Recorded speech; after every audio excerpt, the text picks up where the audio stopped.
தமிழ் பேசும் அனைத்து நல்ல உள்ளங்களுக்கும் என் இனிய வணக்கம் ஐயா. 2026ல இடைத்தேர்தல் நடக்கும், அதாவது 7 தொகுதிக்கு நடக்கும் அப்படின்ட்டு நாம எல்லாரும் பிளான் பண்ணிட்டு இருக்க நேரத்துல 2026ல இடைத்தேர்தல் நடக்குதோ இல்லையோ, 2027ல நாங்க ரீஎலெக்ஷனே வைக்கலாம் அப்படின்ட்டு பிளான போட்டுட்டு இருக்கா அப்படி விஜய் அவர்கள். அது என்னப்பா, விஜய் அவர்களே எதுக்குப்பா அவரோட ஆட்சியை கலைக்கணும்? அவருக்கு என்னப்பா அவசியம் இருக்கு? அவர் எதுக்குப்பா ஆட்சியை கலைக்கணும்? அவருதான் இப்ப ஆட்சி செஞ்சுட்டு இருக்காரு. அவர் தான் சிஎம்மா இருக்காரு. 108 தொகுதி வின் பண்ணியிருக்காரு. கூடவே பாத்தீங்கன்னா ஐயுஎம்எல் இருக்காங்க, விசிகா இருக்காங்க, காங்கிரஸ் இருக்காங்க, வேற யாரு இருக்காங்க, அதே இப்ப புதுசா மதிமுக இருக்காங்க. என்னத்துக்குப்பா அவரு போய் என்னத்துக்குப்பா இந்த வேலையெல்லாம் பாக்குறாரு அப்படின்னு நிறைய பேர் கேட்கலாம். சரி, நம்ம கொஞ்சம் உள்நோக்கி இந்த விஷயத்த எடுத்துட்டு போலாம். விஜய் அவர்கள் ஒரு விஷயத்த செய்யணும் அப்படின்னா ஒருத்தங்களையா ப்ரெஷரை ஏத்துறாங்க.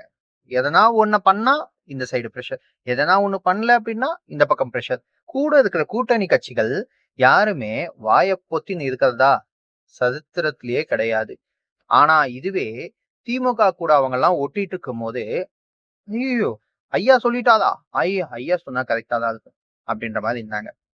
ஆதவ அர்ஜுனா அவர்கள் இப்ப நேற்று அசம்பிளில பேசும்போது ஒரு வார்த்தையை தவறி விடுறாரு. அதிமுக, அதாவது மதிமுக எப்படி அழிஞ்சதோ அதே போல அதிமுகவும் அழிஞ்சதும் அப்படின்ட்டு. மதிமுக கூட்டணியில கூட இருக்கிற ஆளுங்க அதுக்கு துரை வைகோ அவர்கள்ட்ட கேக்குறாங்க, என்னப்பா இந்த மாதிரி சொல்றாரு, மதிமுக அழிஞ்ச மாதிரியே அதிமுக அழியும்ட்டு, உங்க கட்சி அப்ப என்ன காலியா அப்படின்ற மாதிரி கேக்குறாங்க. இல்லங்க, அவரு வாய் தவறி அந்த மாதிரி சொல்லிட்டாரு, அது வேற எதுவும் உள்நோக்கத்துல எதுவும் சொல்ல கிடையாது அப்படின்ட்டு துரை வைகோ அவர்கள் சொல்றாரு.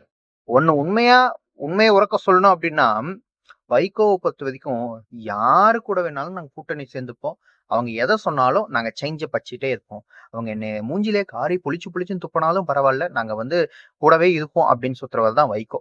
அதே போலதான் அவர் பிள்ளையும் பண்ணிட்டு இருக்காரு. சரி, இப்ப விசிகா சைடு வருவோம். விசிகா என்ன பண்ணுவாங்க, எந்தெந்த ஆட்சி எப்பப்ப வருதோ அவங்க கூட எல்லாம் போயிட்டு சேர்ந்துப்பாங்க.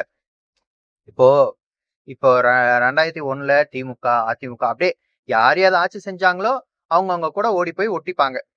இப்ப பாருங்க, போன டைம் திமுக கூட இருந்தாங்க, இப்ப என்ன பண்றாங்க, டிவிகே கூட ஒட்டிக்கிட்டாங்க. இதுல அந்த இந்த கூட்டணி இதெல்லாம் பேச்சுவார்த்தை நடந்துச்சு பாத்தீங்களா எலெக்ஷன் முடிஞ்சப்போ. அப்போ துணை முதலமைச்சர் வேணும், இல்ல முதலமைச்சர் பதவியே வேணும், எனக்கு 5 வாரிய தலைவர் வேணும், அது இதுன்னு திருமாவளவன் ஒரே அக்கப்போது பண்ணாது இல்லையா, ஞாபகம் இருக்குங்களா? இது மட்டும் இல்லாம அது அதான் நான் திருச்சியில போட்டிட்டு எனக்கு துணை முதலமைச்சர் ஆக்கணும், எவ்வளவு பஞ்சாயத்து வந்துச்சு. கடைசியா பாத்தீங்கன்னா மினிஸ்டர் பதவி வன்னியரசு அவர்களுக்கு கொடுத்தாங்க. ஐயுஎம்எல் நம்ம டீசென்டான ஆளுங்க தான்ப்பா, நான் கிளியரா சொல்லிக்கிறேன். ஏன்னா ஐயுஎம்எல் பாத்தீங்கன்னா ஆரம்ப கட்டத்துல இருந்தே திமுக கூட மட்டும்தான் இருந்தாங்க.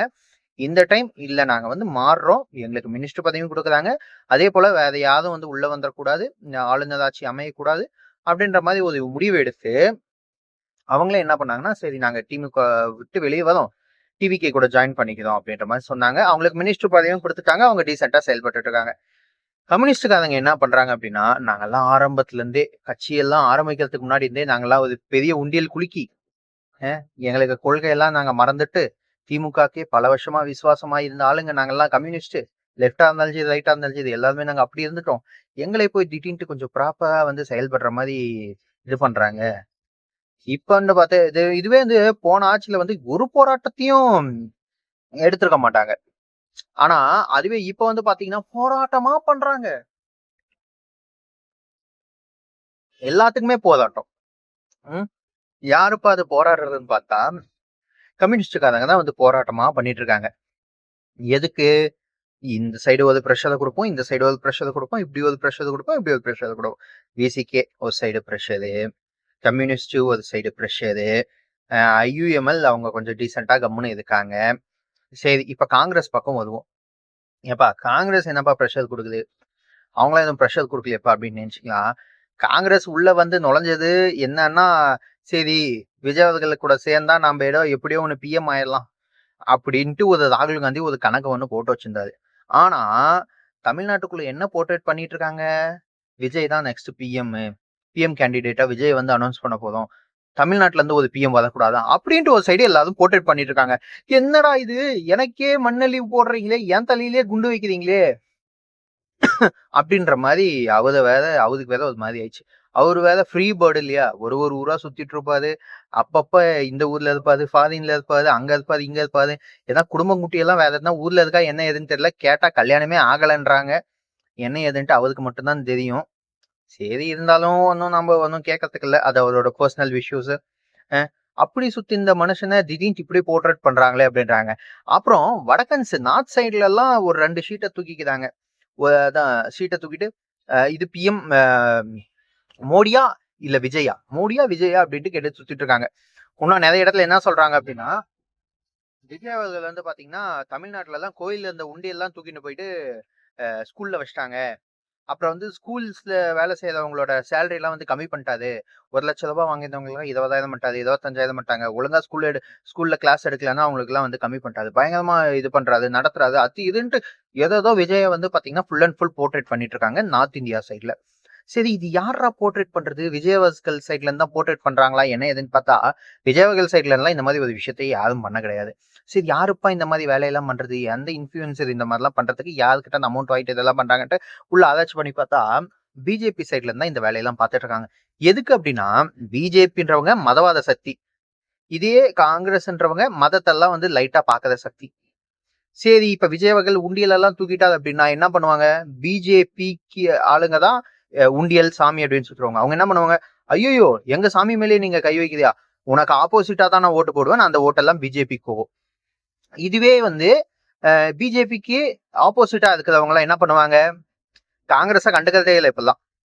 ஓ, பிஜேபிக்கு போட்டியா நீ வந்திருக்கியா அப்படின்ட்டு விஜய் அவர்களுக்கு தான் ஓட்டு போடுவாங்க.